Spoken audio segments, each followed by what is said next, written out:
من الشيطان الرجيم بسم الله الرحمن الرحيم الحمد لله رب العالمين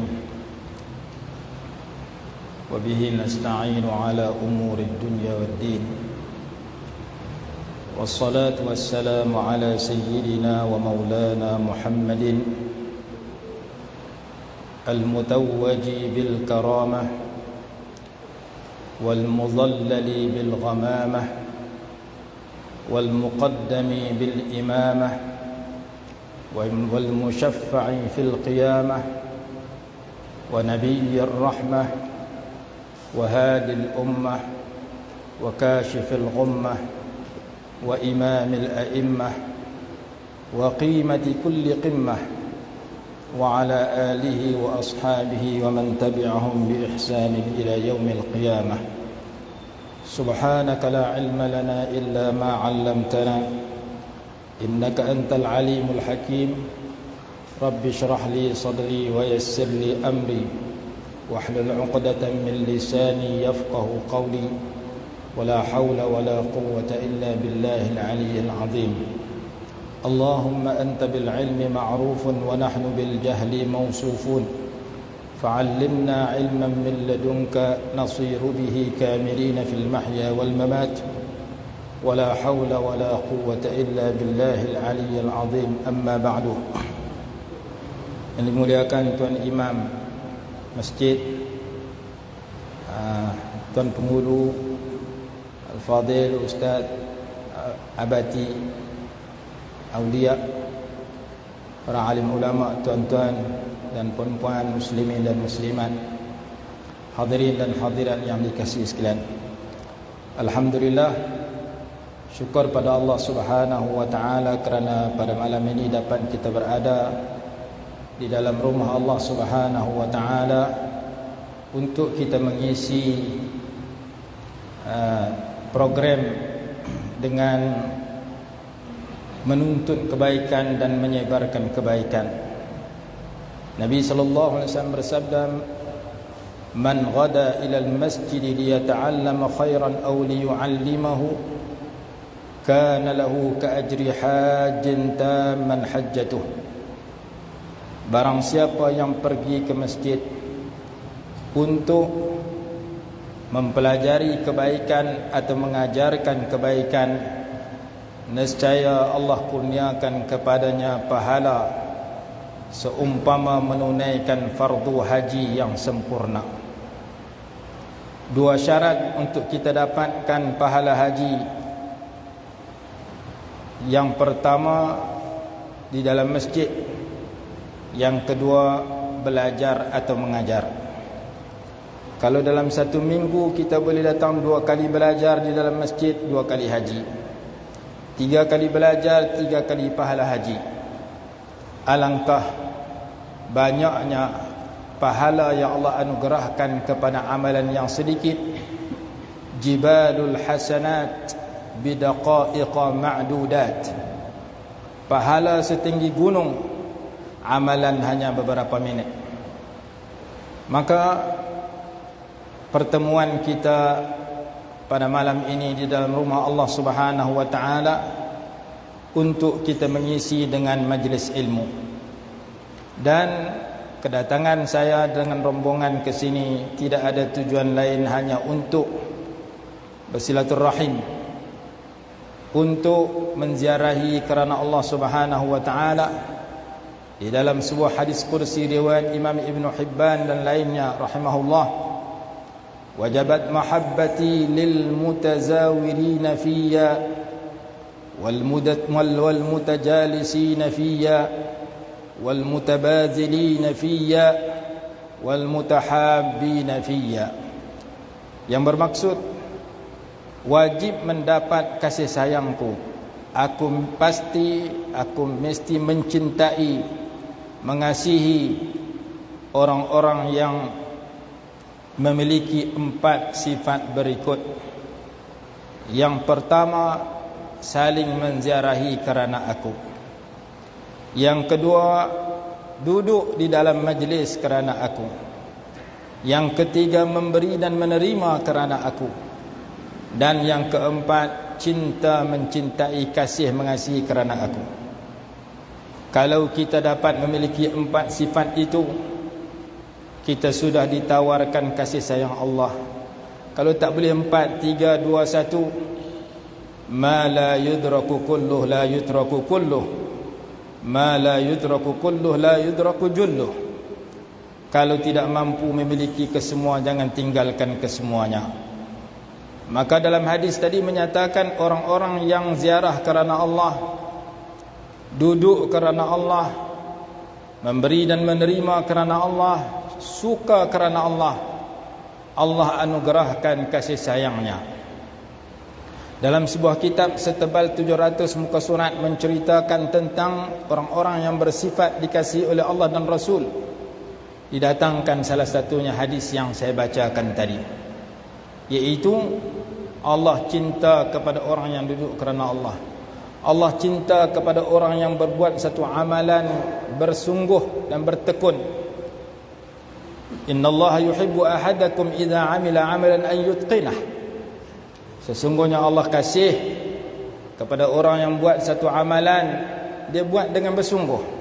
Kalau dia masak dengan bertekun dan bersungguh. Kalau dia belajar dengan bersungguh.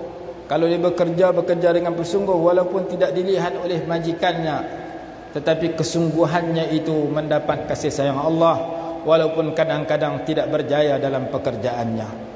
Manusia tak lihat pun Allah lihat dengan kesungguhan, Allah kasih. Kalau setiap pekerja bersifat sedemikian, kalau bos dia lihat, majikannya lihat, dia bersungguh. Majikan tak melihat, dia tidak bersungguh. Tapi kalau orang yang inginkan kasih sayang Allah, sama ada diketahui atau tidak diketahui oleh majikannya, apabila dia melakukan kesungguhan dalam satu perkara yang baik, dia sudah menempah dan mendapatkan curahan kasih sayang Allah Subhanahu wa taala. Maka sebarang pekerjaan yang baik yang kita lakukan, kita akan bersungguh dan bertekun, al-itqan wal muthabarah, untuk kita mendapat kasih sayang Allah Subhanahu wa taala. Maka pertemuan kita walaupun ringkas, kita mengharapkan curahan rahmat daripada Allah Subhanahu wa taala. Di dalam hadis musalsal bil awwaliyah, ulama meriwayatkan hadis Nabi SAW yang berbunyi, ar-rahimuna yarhamuhumur rahmanu tabaraka wa ta'ala, irhamu man fil ardi yarhamkum man fis sama. Orang-orang yang bersifat belas kasihan itu akan dikasihani oleh Allah Subhanahu wa ta'ala. Kasihanilah mereka yang di bumi, nescaya kamu akan mendapat kasih sayang daripada para malaikat di langit.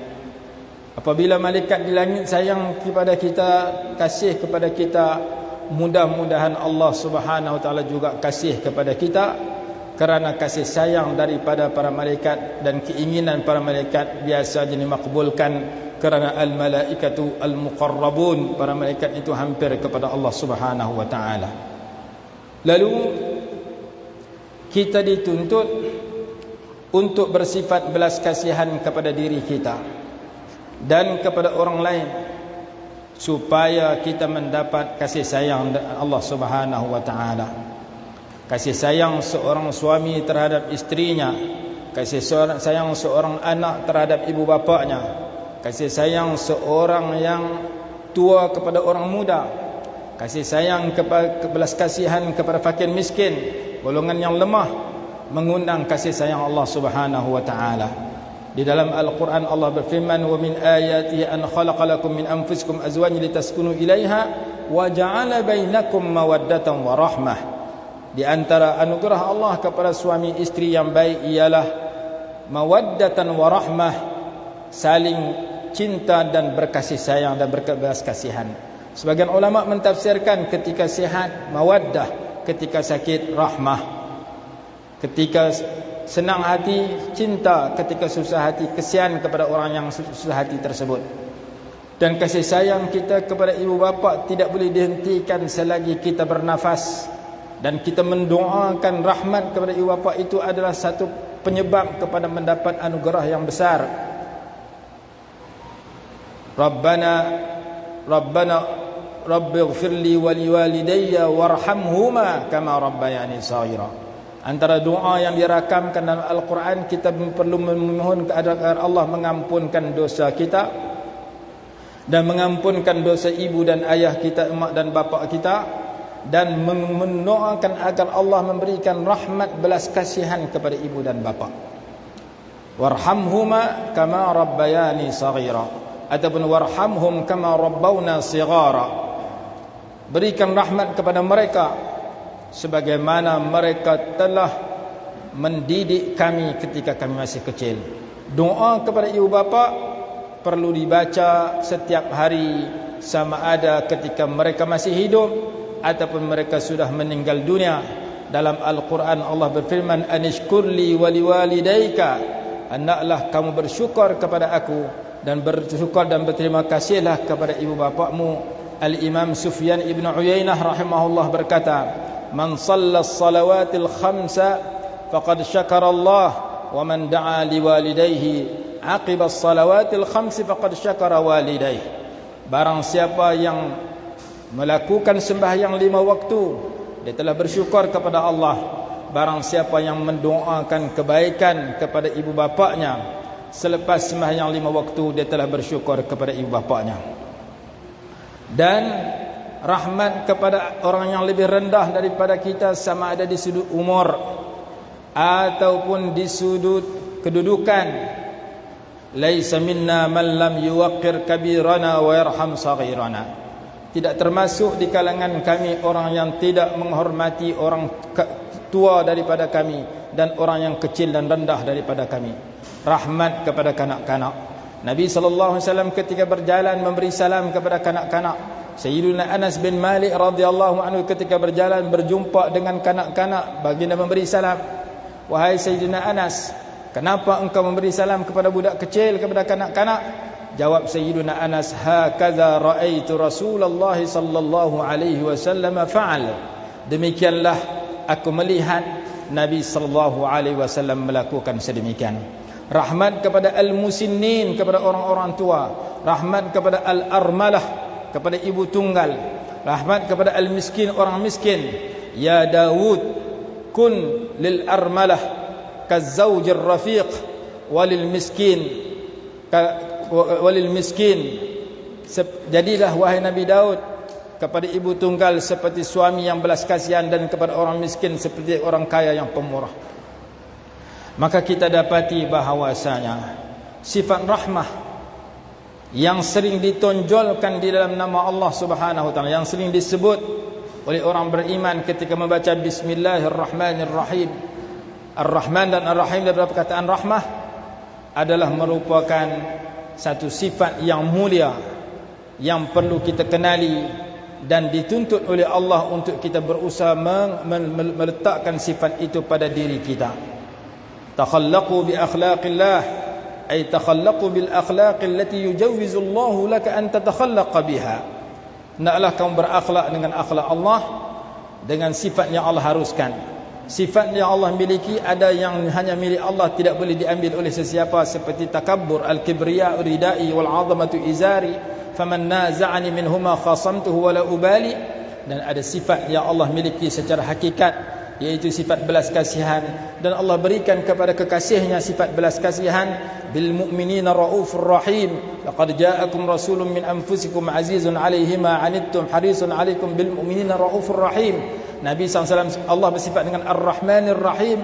Ar-Rahim maha penyayang. Nabi SAW bersifat dengan Rahimun bil mu'minin, bersifat penyayang. Wa ma arsalnaka illa rahmatan lil alamin. Dan Allah suruh kita bersifat sedemikian. Irhamu man fil ardi yarhamkum man fis sama. Kasihanilah mereka di atas muka bumi, nescaya kamu akan mendapat kasih sayang daripada para malaikat di langit. Kasihan kepada orang yang belum Islam dengan berdakwah kepada mereka, mengajak sama ada dengan lidah atau dengan akhlak.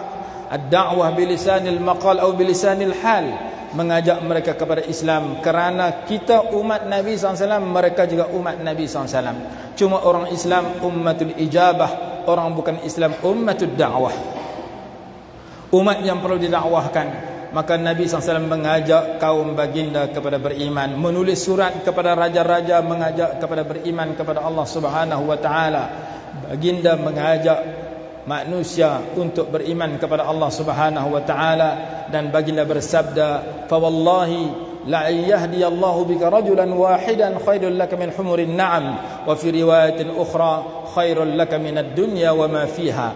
Wahai Ali, sesungguhnya seseorang mendapat hidayah, petunjuk dengan sebab engkau, lebih baik daripada engkau mendapat dunia dan segala isinya. Seorang saja mendapat hidayah, petunjuk disebabkan oleh engkau, lebih baik daripada engkau mendapat unta yang berwarna merah, kenderaan yang paling mahal di zaman tersebut. Riwayat yang lain, lebih baik daripada dunia dan segala isinya. Maka kita merupakan ummah, satu umat yang diseru agar kasihan kepada diri sendiri dengan cara kita terus-menerus belajar mencari kebenaran dan kebaikan, mencari dan menghayati akidah yang betul Ahlus Sunnah wal Jamaah, menghayati ibadah yang betul menurut bertaklid kepada imam mujtahid.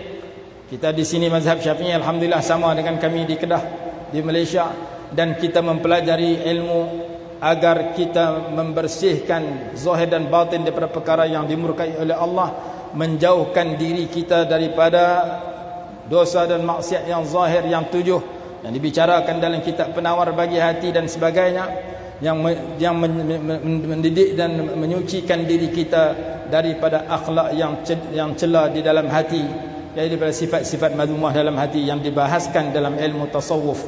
Maka orang yang beriman, orang yang sempurna, orang yang berada di dalam akidah Ahli Sunnah wal Jamaah, orang yang mengamalkan ajaran Allah Subhanahu wa taala berdasarkan kepada ijtihad ulama mu'tabar yang diperintahkan oleh Allah dalam Al-Quran, fas'alu ahlad dzikri in kuntum la ta'lamun. Ikutlah ulama mujtahid jika kamu tidak mengetahui.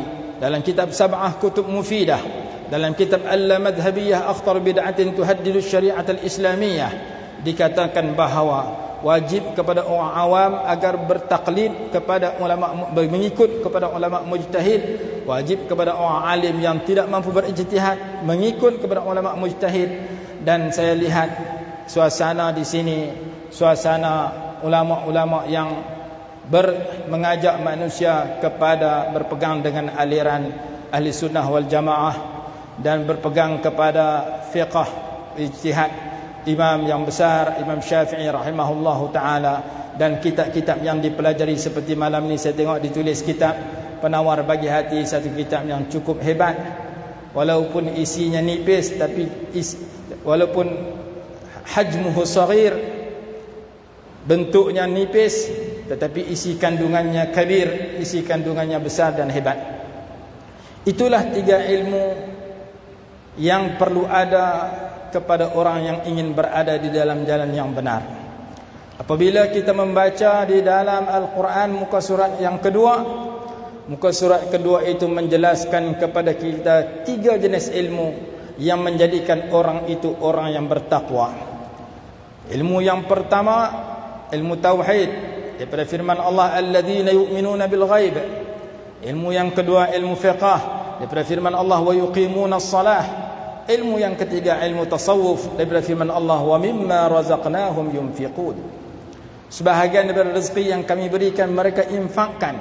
Infakkan adalah akhlak yang mulia yang menyebabkan orang yang menerima infak suka kepada pemberi infak, maka menggauli manusia, bermuamalah dengan manusia, bergaul dengan manusia dengan akhlak yang mulia setelah ia memiliki akidah yang betul dan ibadah yang sempurna, merupakan 3 sifat orang-orang yang bertakwa.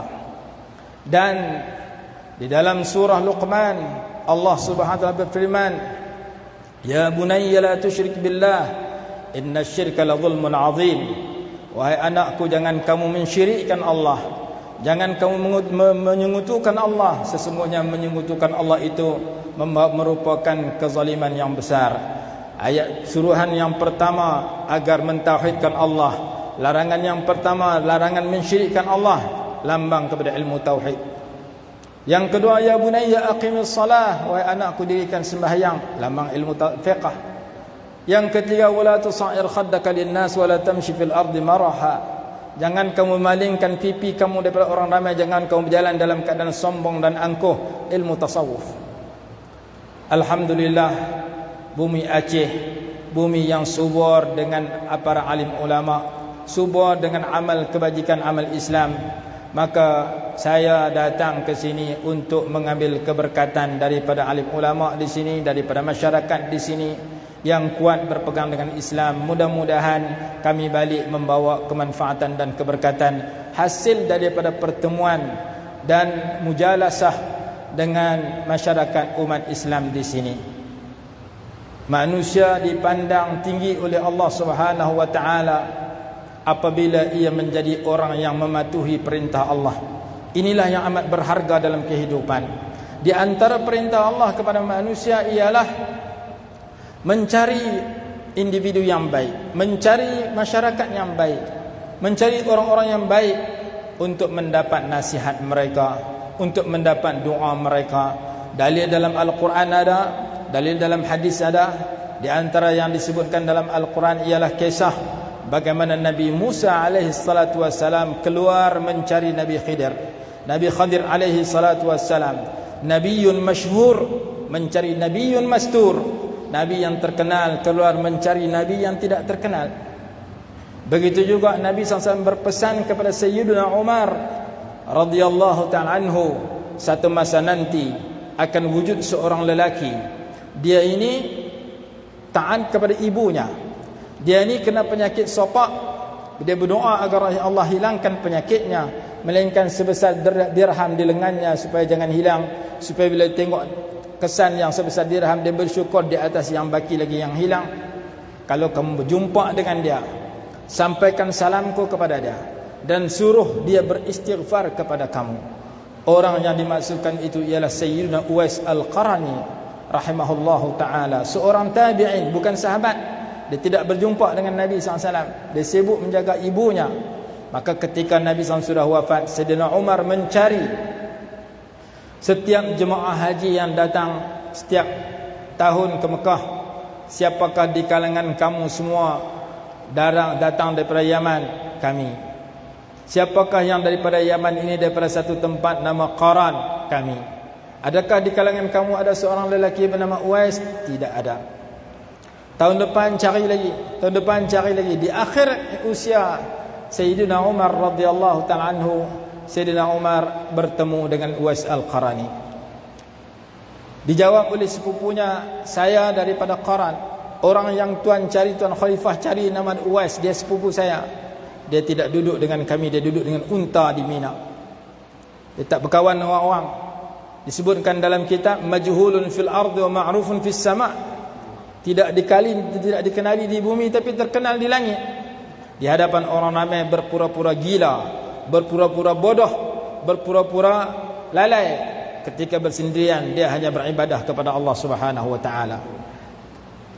Nabi SAW berpesan, kalau kamu jumpa dengan dia, sampaikan salamku kepadanya dan suruh dia beristighfar kepada kamu.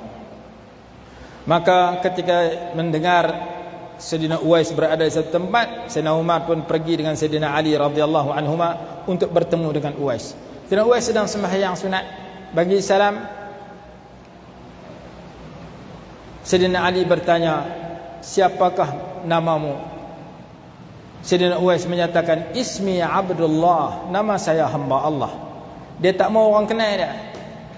Dia tak mau beritahu nama dia yang sebenar. Dia lebih suka orang tak kenalnya.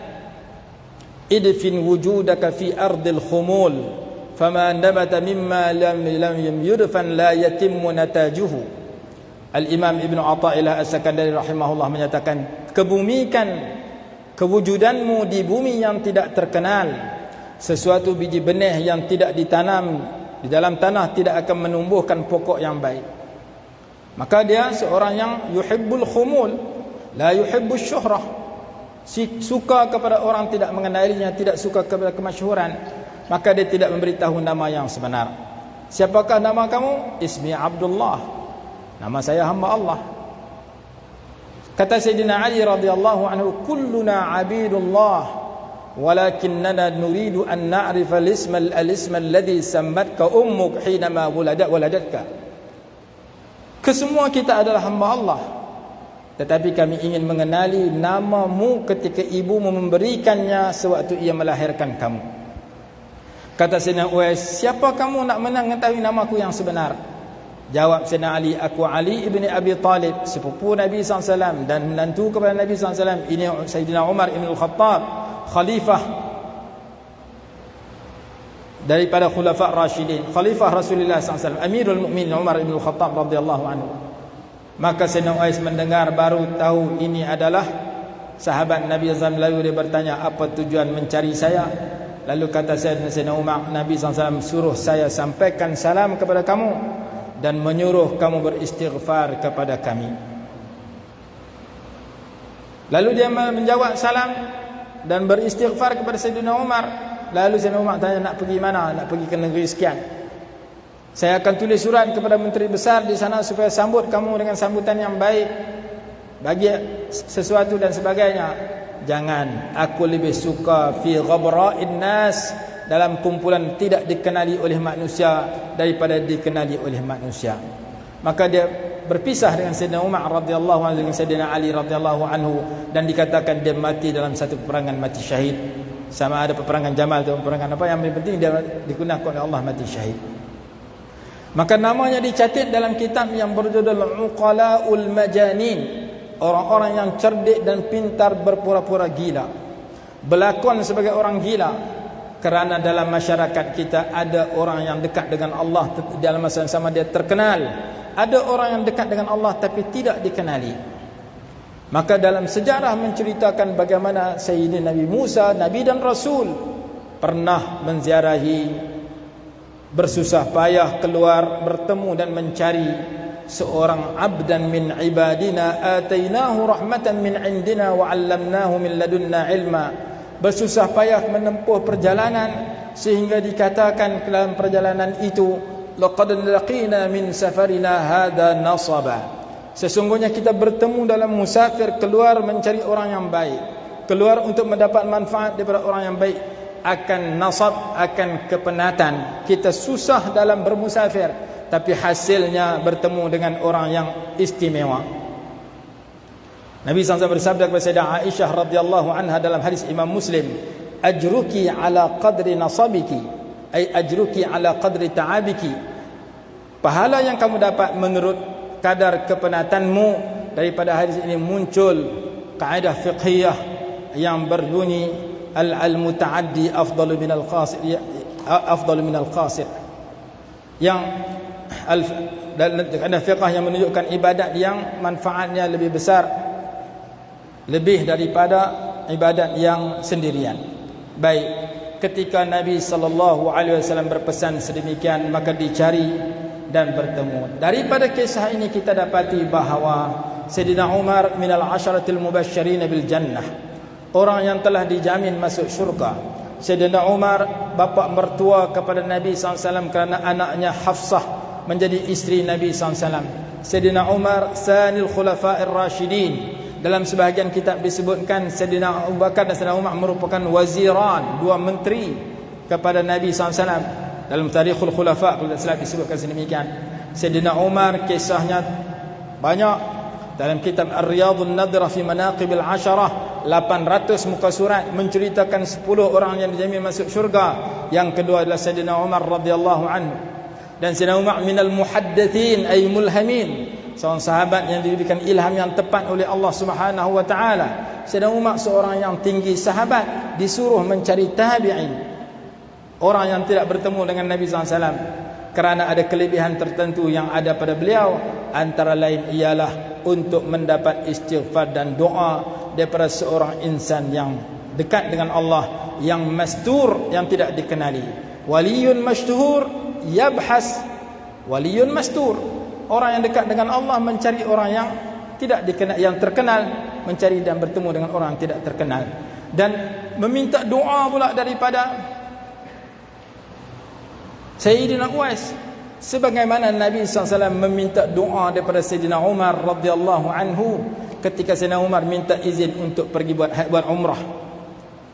Wahai Rasulullah, saya minta izin nak pergi ke Mekah buat umrah. Nabi SAW bersabda, la tansana ya ukhayya min du'aik. wahai saudaraku, wahai adindaku, jangan kamu lupa untuk berdoa kepada aku. Nabi SAW makhluk yang paling mulia, kekasih Allah yang teristimewa, wa afdalul khalqi 'ala al-itlaqi nabiyyuna famila 'an asy-syiqaqi, makhluk yang paling mulia secara mutlak ialah Nabi kita SAW. Dalam masa yang sama baginda mengajar supaya merendah diri dan meminta doa daripada orang bawahan, meminta doa daripada Sayyidina Umar ibn al-Khattab radhiyallahu anhu ketika Sayyidina Umar hendak pergi melaksanakan umrah. Maka kita dapati bahawasanya menziarahi orang yang baik, bertemu dengan masyarakat yang baik adalah keperluan kita bersama. Dalam sebuah hadis diceritakan bagaimana seorang lelaki yang telah membunuh 100 orang, kemudian dia ingin bertaubat, lalu bertanya dengan seorang ulama. Ulama itu kata, kamu nak ingin bertaubat kena tinggalkan persekitaran yang buruk, pergi ke satu tempat orang-orang baik, maka duduk dengan mereka. Lalu dia keluar daripada rumah, dalam perjalanan dia meninggal dunia, belum sempat salat walaupun 1 rakaat. Lalu dia dimasukkan ke dalam syurga kerana ia ingin berpindah daripada bi'ah talihah ila bi'ah salihah, daripada tempat yang buruk, persekitaran yang buruk kepada persekitaran yang baik. Maka disebut oleh ulama salah satu syarat untuk kita mendapat istiqamah, salah satu syarat untuk kita duduk dalam suasana yang baik ialah mujanabatul asyrar wa musahabatul akhyar, menjauhi teman-teman yang jahat, mendampingi orang-orang yang baik. Mendampingi orang-orang yang baik di zaman dahulu dengan pergi bertemu mereka, dengan mengaji kitab mereka. Mendampingi orang yang baik zaman sekarang boleh pelajari tulisan orang-orang yang baik, boleh menziarahi orang-orang yang baik, dalam masa yang sama boleh wujudkan hubungan dengan orang baik dalam grup WhatsApp, dalam handphone, dalam Facebook. Kita dampingi orang-orang yang baik dengan kita dapatkan maklumat yang baik daripada mereka, sama ada tulisan, doa ataupun klip video yang baik yang dihantar. Maka mendampingi orang yang baik ini merupakan keperluan kita bersama. Allah berfirman dalam Al-Quran surah At-Taubah, ya ayyuhalladzina amanu taqullaha wa kunu ma'as sadiqin, wahai orang beriman, bertakwalah kepada Allah, jadikan dirimu bersama dengan orang-orang yang benar. Dalam ayat yang lain suratul Kahfi Allah berfirman, wasbir nafsaka ma'al ladzina yad'una rabbahum bil ghadati wal 'ashyi yuriduna wajhah, bersabarlah kamu mendampingi orang yang baik. Bersabar mendampingi orang baik diajar dalam Al-Quran, diajar dalam hadis. Masalul jalisis salih wa jalisis su' kahamilil miski, seperti mana pembawa minyak kasturi, pembawa minyak wangi. Kalau kita mendampingi orang yang baik, sama ada kita menghidup bau wangi daripada orang itu, atau dia memberikan minyak wangi kepadanya, ataupun dia menjual minyak wangi kepada kita. Mendampingi orang baik adalah keperluan kita bersama. Maka di antara yang diajar dalam ilmu tasawuf yang tuan-tuan pelajari dalam kitab Penawar Bagi Hati, di antara amalan yang membawa hati yang baik ialah kita mendampingi orang baik. Wa dawa'u qalbin khamsatun fatilawatun bitadabburil ma'na walil batnil khala wa qiyamu laylin wat tadarru'u bis sahar wa mujalasatus salihin al fuddala. Antara ubat hati itu yang pertama memakan yang halal, bahannya halal, dan cara dapat duit cara yang halal, bukan cara yang haram, bukan secara rasuah, bukan secara duit yang dicuri, bukan secara judi dan sebagainya, bukan riba dan sebagainya. Duit yang diperoleh secara halal, dalam masa yang sama bahan makanan yang dimakan itu halal, begitu juga minuman dan sebagainya. Yang kedua, ubat hati yang mencantikkan hati manusia ialah membaca Al-Quran dengan berusaha memahami tafsirannya. Qiraatul Quran bitadabburil ma'na. Yang ketiga, mengosongkan perut dengan arti berpuasa ataupun makan tidak berlebihan. Yang keempat, melakukan qiyamul lail, salat tahajud walaupun 2 rakaat. Yang kelima, berdoa di waktu sahur sebelum subuh walaupun sepatah 2 patah. Yang keenam, wa mujalasatus salihin al-fuddala, duduk dengan orang-orang yang baik. Duduk dengan orang-orang yang baik ini akan merawat hati yang sakit, akan mendatangkan kebaikan, kerana baik dan buruk seseorang manusia berpunca daripada hatinya. Buktinya 3 golongan yang Allah firmankan di awal surah Al-Baqarah. Golongan yang pertama orang bertakwa, mudah-mudahan kita termasuk dalam golongan itu. Golongan yang kedua orang kafir, golongan ketiga orang munafik. Kenapa orang itu menjadi orang yang bertakwa? Kerana hatinya cantik pada peringkat awal. Awal sekali hatinya cantik. Buktinya alladzina yu'minun, orang yang beriman, ay yusaddiqun, yang percaya yakin dengan hatinya terhadap kewujudan Allah dan kepada rukun iman yang 6, bil ghaib dan seterusnya. Jadi berpunca baiknya seorang manusia bermula daripada yu'minuna bil ghaib, bermula daripada keyakinan dalam hati dengan keyakinan yang betul. Al-i'tiqadul jazim al-mutabiq lil waqi' an dalil. Keyakinan dan keimanan yang 100% yang sesuai dengan hakikat yang sebenar beserta dalil. Maka itu nama dia sifat pertama bagi orang baik. Sementara orang kafir disebutkan dalam ayat 6 dan 7, innal ladzina kafaru sawa'un 'alaihim a anzartahum am lam tunzirhum la yu'minun. Orang kafir itu sama sahaja kamu beri peringatan atau tidak beri peringatan, mereka tidak akan beriman. Kenapa mereka menjadi kafir? Khatamallahu ala qulubihim, kerana hati mereka ditutup. Hati mereka ditutup untuk dimasuki petunjuk Allah.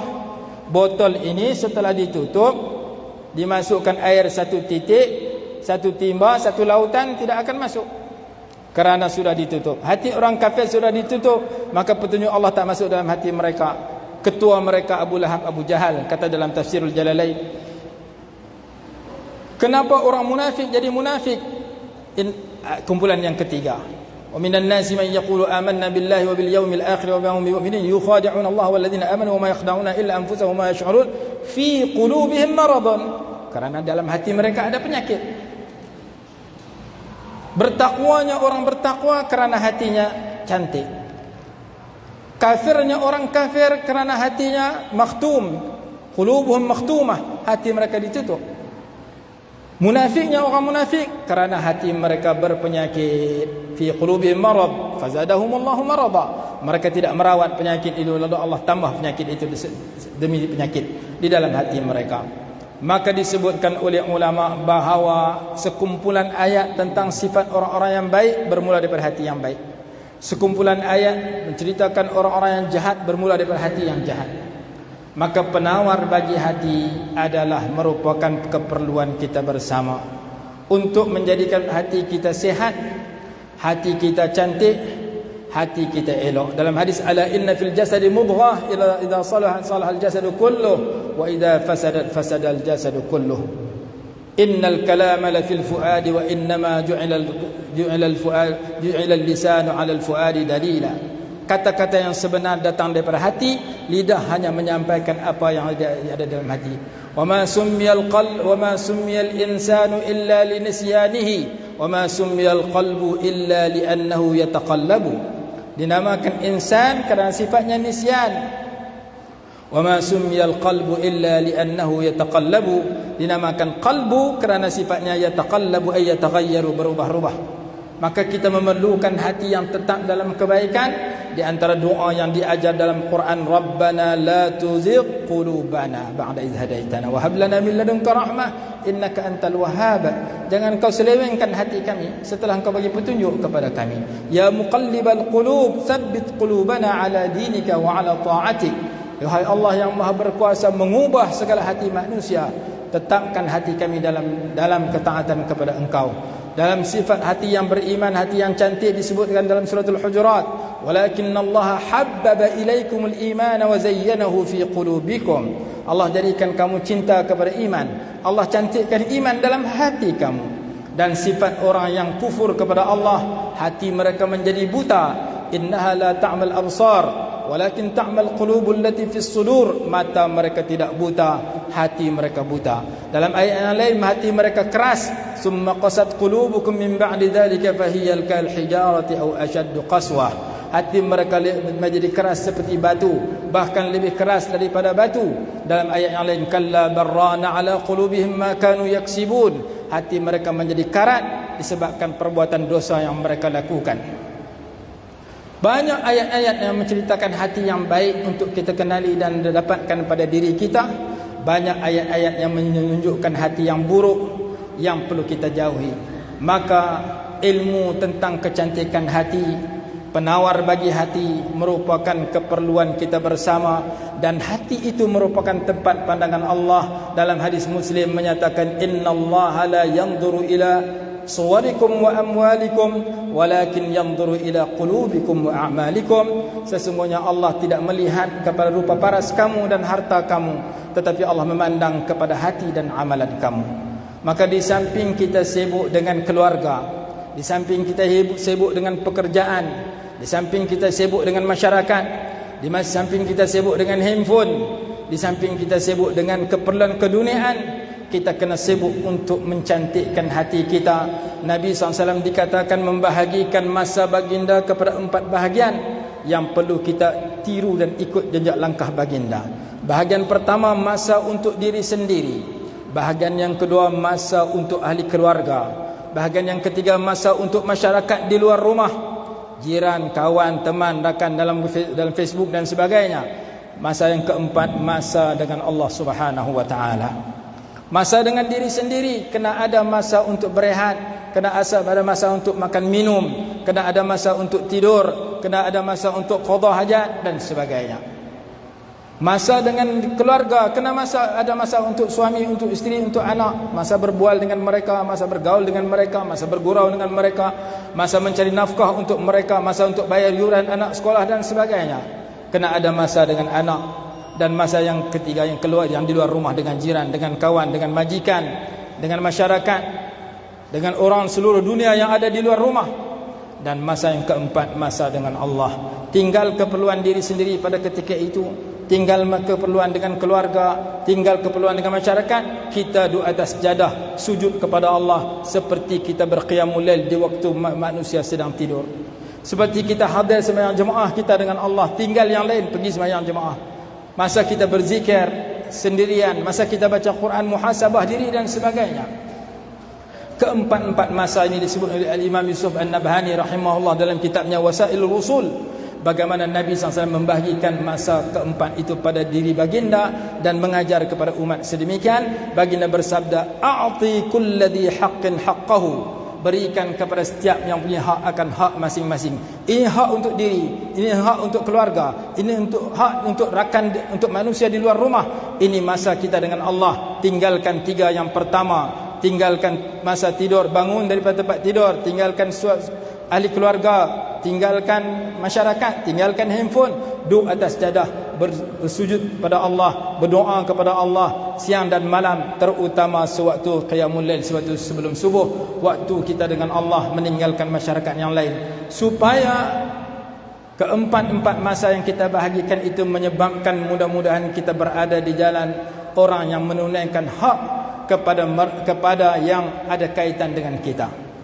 Jadi tajuk yang dibicarakan di dalam tajuk pengajian pada malam ini, iaitu pengajian tentang penawar bagi hati. Sebelum saya duduk, saya tengok ada satu tulisan, lazzah, kelazatan menuntut ilmu tafuqu sa'iral lazzat. Kelazatan menuntut ilmu itu mengatasi seluruh kelazatan yang lain. Kelazatan itu dinikmati oleh orang yang sihat. Qad tunkirul ainu daw'a asy-syamsi min ramadi wa yunkirul famu ta'mal ma'i min saqami. Mata yang kelabu mengingkari matahari yang terang, mulut yang demam sehingga pahit mengingkari air yang tawar. Air ini tawar, tapi orang yang demam sehingga mulutnya pahit, dia minum air, dia kata air ini pahit. Padahal pahit itu bukan di air, di mulutnya. Tengah hari orang keluar bangun tengok matahari. Kenapa matahari ini hari ini kelabu, tak terang? Kemarin terang, sebelum ini terang. Sebenarnya matahari tak berubah, dia terang setiap hari. Tapi apabila seorang itu menyatakan matahari tidak terang itu kelabu yang ada di matanya. Rawat matanya supaya sihat, dia nampak matahari terang seperti orang lain. Rawat tubuh badannya supaya sihat daripada demam, dia akan merasakan air yang tawar itu tawar, dia tidak menyatakan air tawar itu pahit. Maka demikian juga kita nak melihat ini kebaikan untuk kita ikuti, ini kejahatan untuk kita jauhi, memerlukan mata hati yang sihat. Sebab itu Nabi SAW berdoa, Allahumma ja'al fi qalbi nura. Ya Allah, masukkan nur dalam hati saya, masukkan cahaya dalam hati saya. Dan doa selepas sembahyang Isyraq dalam kitab Hidayatus Salikin, Allahumma nawwir qulubana binuri hidayatik kama nawwartal arda binuri syamsik. Terangkan hati kami dengan cahaya petunjuk-Mu. Dan ilmu yang sebenar ialah nur yang Allah masuk dalam hati, kata Abdullah bin Mas'ud radhiyallahu ta'ala anhu, laisal ilmu bikasratil riwayati walakinnal ilma nurun yuqdhafu fil qalbi. Bukanlah ilmu itu dengan banyak menceritakan kepada orang semata-mata, tetapi ilmu itu adalah nur yang Allah masukkan ke dalam hati seseorang. Man lam yakun sadruhu mishkatan lil anwaril ilahiyah lam yafid ala zahiri jamalul akhlaqin nabawiyyah. Al-Imam Al-Ghazali rahimahullah menyebutkan, barang siapa yang hatinya tidak boleh menjadi bekas untuk dimasuki oleh cahaya petunjuk ilahi, tidak akan mengalir pada zahirnya kecantikan akhlak Nabi sallallahu alaihi wasallam. Maka mudah-mudahan walaupun pengajian kita sekejap, maghrib sampai insya, masuk insya azan dah, kita dikurniakan taufik dan hidayah untuk menjadi orang yang bukan sahaja mencantikkan yang zahir tubuh badan kita, tetapi mencantikkan hati kita.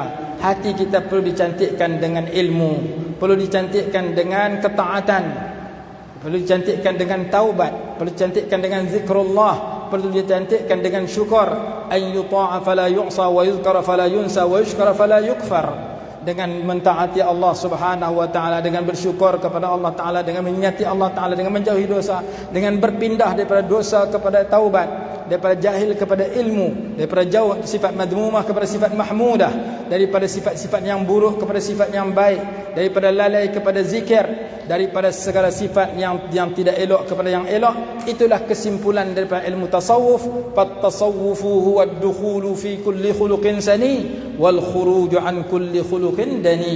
Tasawuf itu berusaha mengenali dan memasukkan diri dalam akhlak yang mulia dan menjauhi diri daripada akhlak yang hina. Faman zada fil khuluqi faqad zada fit tasawuf. Barang siapa yang bertambah mulia akhlaknya, maka bertambahlah tasawufnya. Dan Nabi SAW diutus 23 tahun. Kesimpulan daripada seluruh ajaran baginda terkandung pada innama bu'istu li utammima makarimal akhlaq. Aku diutuskan untuk menyempurnakan budi pekerti yang mulia. Al-Imam Ibn Ajibah rahimahullahu ta'ala menyatakan, inna hadzal ilma la yu'khadhu minal awraq wa innama yu'khadhu min ahli al-azwaq. Ilmu sebegini tidak diambil daripada bacaan semata-mata, tetapi diambil daripada orang yang dikurniakan kemanisan iman oleh Allah Subhanahu wa taala, yang diberikan zauq kemanisan ketaatan kepada Allah, lazzatul ilmi wa lazzatul amal bil ilmi wa lazzatul ta'ah wa lazzatul ibadah wa lazzatul ishtighal bima yuqarribuhu wa yuqarribun nas ila Allah Subhanahu wa taala, yang dikurniakan kemanisan untuk mendekatkan diri pada Allah. Dan kemanisan itu datang setelah kepahitan. Kabattul lail 20 sana summa tana'amtu bihi 20 sana. Kata Imam Utbatul Ghulam, kata Imam Sabit Al-Bunani, kabattul Quran, aku paksa diriku baca Quran 20 sana summa tana'amtu bi qira'atil Quran 20 sana. Aku paksa diri aku baca Quran 20 tahun. Kemudian aku menikmati kelazatan baca Quran 20 tahun berikutnya. Al-Imam Ibn Abbad menyatakan, kata-kata ulama, tafaqqadul halawata fi salas. Carilah kemanisan dalam 3 perkara. Fi tilawatil Quran wa fi dzikri wa fi sujud. Carilah kemanisan dalam membaca Quran. Carilah kemanisan dalam berzikir. Carilah kemanisan dalam sujud kepada Allah. Wa zada ba'duhum tafaqqadu al-halawata fi sadaqah wa tafaqqadu al-halawata fil ashar. Carilah kemanisan dalam memberi sedekah dan kemanisan dalam mendekatkan diri kepada Allah di waktu sahur. Maka sebagaimana makan sedap kita tambah, minum sedap kita tambah, kereta mobil yang kita naiki sedap, kita ada duit kita beli yang lebih baik. Sebagaimana makanan sedap kita tambah, minuman sedap kita tambah, maka demikian juga ibadat sedap kita tambah. Sedap baca Quran, tambah lagi Quran. Sedap sembahyang, tambah lagi sembahyang. Sedap berzikir, tambah lagi berzikir. Sedap mengaji, tambah lagi mengaji. Begitulah contoh yang disebutkan di zaman para salafus salih. Ada yang sembahyang sehari 1000 rakaat, 500 rakaat. Ada yang khatam Quran sehari sekali, 3 hari sekali. Ada yang berzikir sehari 12,000 kali. Abu Hurairah radhiyallahu anhu sebelum tidur setiap malam 12,000 kali berzikir. Kerana mereka dikurniakan ladzatut ta'ah. Allahumma qulhana min dhullil ma'siyati ila 'izzat ta'ah. Ya Allah, pindahkan kami daripada hina maksiat kepada kemuliaan taat, dan kurniakan kami kelazatan mentaatimu dan menjauhi segala maksiat kepada Engkau. Saya rasa sekadar itu tazkirah yang terlintas dalam pemikiran saya sebagai ramah mesra antara saya dengan muslimin dan muslimat yang hadir dalam masjid pada malam ini. Yang baik datang daripada Allah. Salah silap saya mohon ampun dan maaf sekiranya terdapat salah bahasa, dan bahasa mungkin tak faham saya cakap bahasa Kedah, bahasa Malaysia dan laju pula tu. Mudah-mudahan pertemuan kita walau sedikit mendatangkan kebaikan kepada saya dan tuan-tuan dan puan-puan. Astaudi'ullah dinakum wa amanatikum wa khawatim a'malikum. Zawwadakumullahu at-taqwa wa ghafara lakum wa yassara lakumul khaira haitsu ma kuntum, intaliqu ala ismillah fa aynama tuwallu fatamma wajhullah wa la hawla wa la quwwata illa billahil aliyyil azim. Wassalamu alaikum warahmatullahi wabarakatuh. Alhamdulillah, terima kasih. Mudah-mudahan kita dapat memahami semuanya. Yang berhubungan dengan ulama yang jadi lagi kita menjalan. Jadi kita jauh berhubungannya buku yang termantul ingat halaman baru kita itu yang karang kita. Jadi bangun biasa. Dan bukan hanya asal ada mana. Asal ada mana. Jadi mudah-mudahan walaupun singkat tapi padat, singkat, padat dan berisi. Jadi kita ucapkan terima kasih kepada Tuan Guru Sudi kiranya datang tempat kami ini di Masjid Al-Quran Islam Jabar. Doakan kami semua ini yang istiqomah, istiqomah dalam pengajian, itu gerak, itu pengajian setiap hari, dan insyaAllah semakin lama kampung Masjid Al-Quran Islam Jabar, kampung Jabar ini jadi kampung yang Allah SWT berkati. InsyaAllah kami pun nanti niat untuk berziarah orang ini ada niat untuk kita saling sambung silaturahmi. Dari Kedah juga ada kampung yang kampung Aceh, di Aceh juga ada Kedah. Di Aceh ini ada nama kampung Kedah. Jadi hubungan Kedah dengan Aceh ini seperti Aceh berada. Ya, kalau tuan guru pulang ini seperti pulang kampung, bukan pergi ke tempat lain. Ada wajahnya di sana. Terima kasih sekali lagi, dan kepada pengurus PKN pun terima kasih. Mudah-mudahan apabila kami yang pada malamnya ada tamu kemuliaan jalan-jalan ulama-ulama di luar dan di Aceh, kami berlanjut kesempatan untuk bisa hadir di sini. Dan terima kasih atas perhatiannya. Mohon maaf atas segala kekurangannya. Waalaikumsalam warahmatullahi wabarakatuh. Waalaikumsalam. Minyak salam, salam minum, salam. Salaman kamu siapa? Saya baru selesai.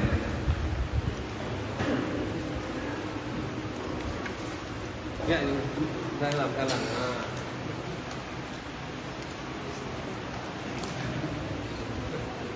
Aja. Kami hadir. Alhamdulillah. Kita sehat banget. Kami itu gajian banget.